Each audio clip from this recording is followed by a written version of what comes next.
it clearly redefines marijuana as no longer a criminal substance in New Jersey. After years of hashing it out and a deadline day deal, lawmakers have finally found a way to legalize marijuana, making New Jersey the 13th state in the nation to do so.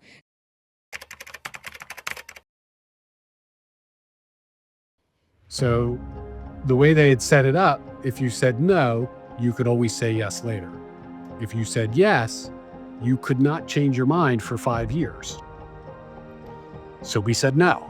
But at a high level, I think most people would agree that these really high rates of taxation are self-defeating, and they can undermine the point of legalizing cannabis in the first place, because they mean you've set up a legal system that people are really highly disincentivized to use. It's better to not get stuff off the streets. You never know what's in it, especially being here in a college town. I think that's really important to all the kids around here. I also think it's really educational, and I appreciate all the different forms of cannabis that dispensaries have for people of all types. And everybody, takes a look at the finished product and they're like, man, it's a great business to own, but they don't know what really goes into it behind the scenes. And, there's a lot that goes into it other than the fancy finished product, so. Yeah, they didn't see the, almost 5 years of 5 work. years, I mean. So it's kind of this funny thing where some of these states, because they've only gone halfway, there's a perception, like per our conversation, that cannabis is now reaching its economic potential, but that's only because we've put into place all of these policies that mean we've only halfway legalized it.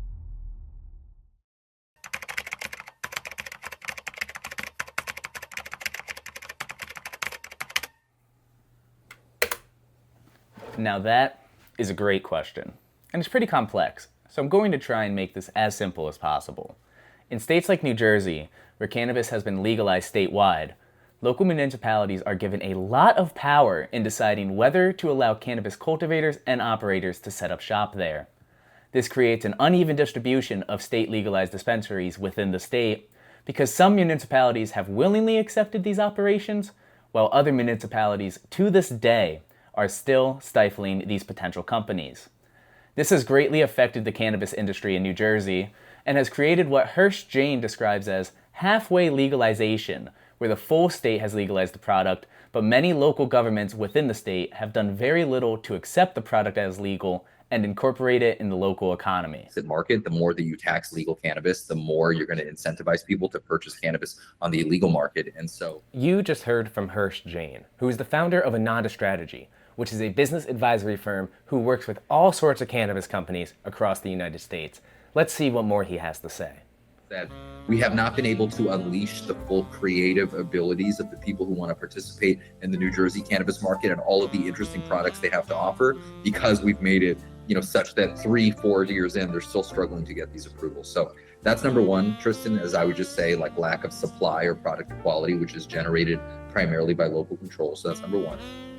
Number two is pricing, right? We were talking earlier about taxes, but the other thing is just like the prices, the baseline prices in New Jersey are really high, right? And the taxes are obviously applied on top of that. So in addition to some people feeling like there isn't really good weed in dispensaries, they're also like, why would I pay $60 for an eighth that I perceive to be of a mediocre quality? And again, right, that goes back to what I was saying before about supply. Like when you really restrict supply, or when you make it so that it takes me 3 years to get through a licensing process, I'm not making money during those 3 years. So when I open up, I have to sell my products at a premium. So, it's hard to get to this stage, right? Like it costs millions of dollars to get here.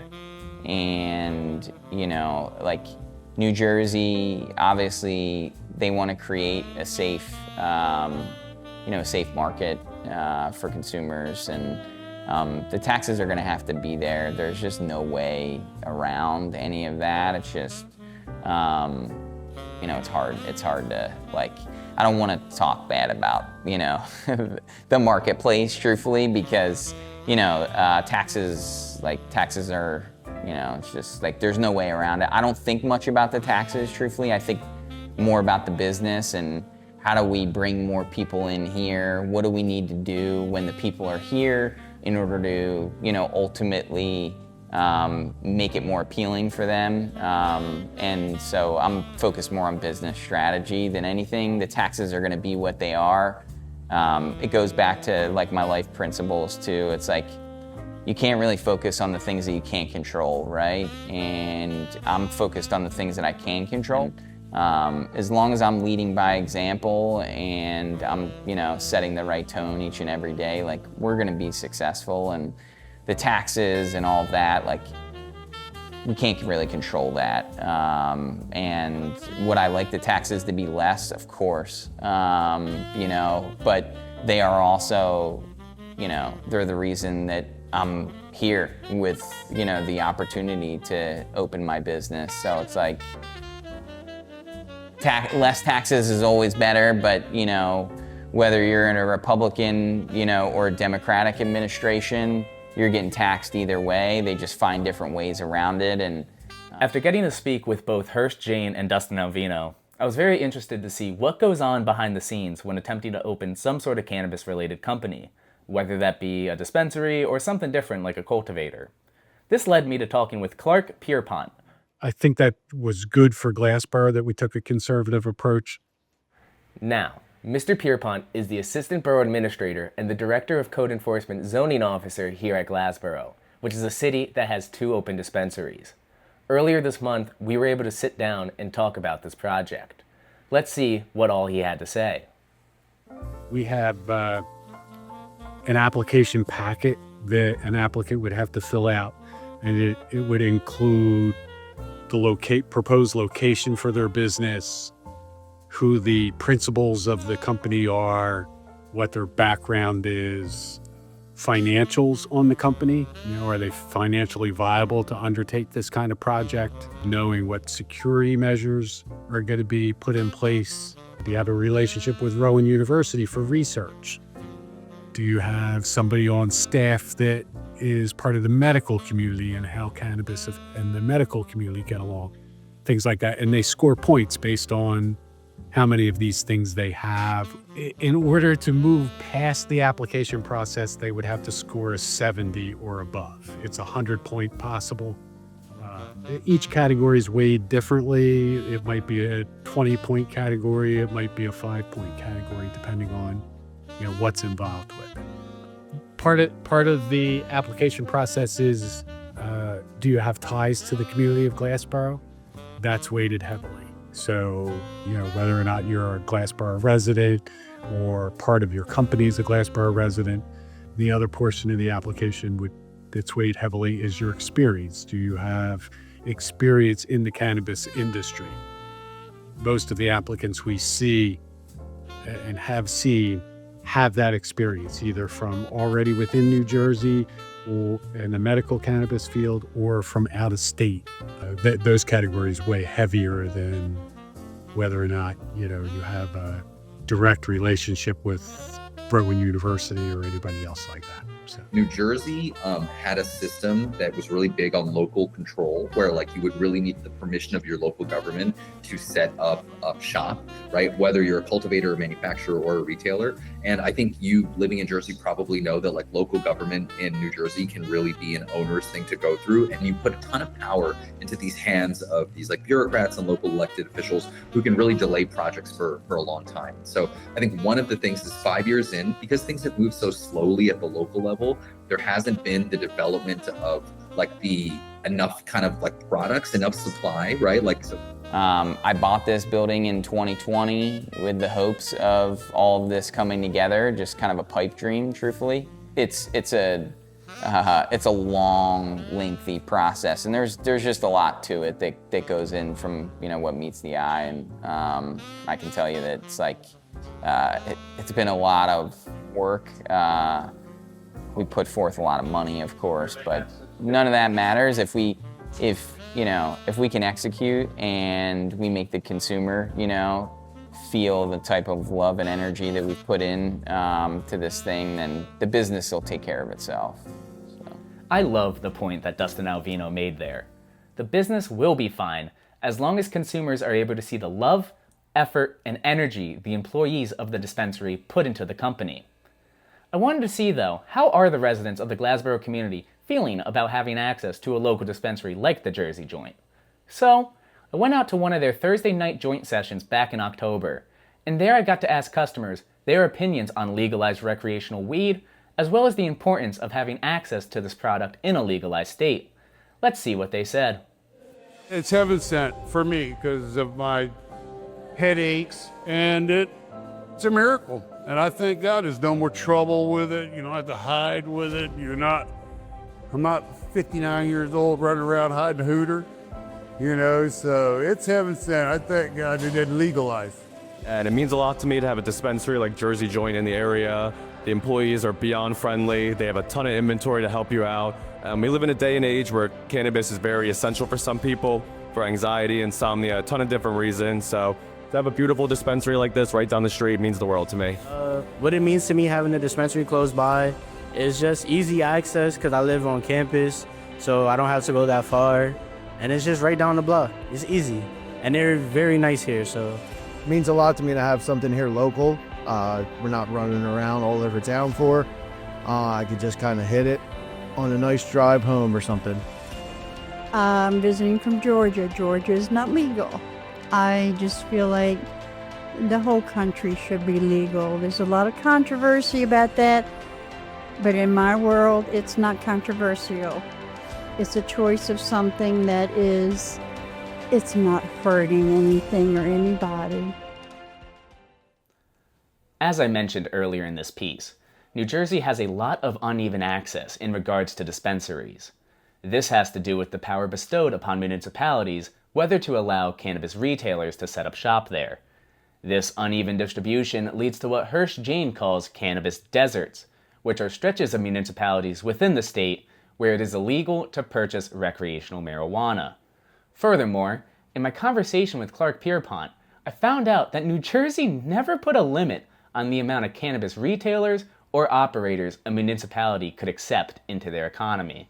Dispensaries, you have this weird phenomenon where there are some cities that have like 30 or 40 dispensaries, which is like insane and not sustainable, and also like turns people off of weed because they are maybe okay with legalizing it, but they're not okay with 25 of them in their town, which is, sort of a side comment.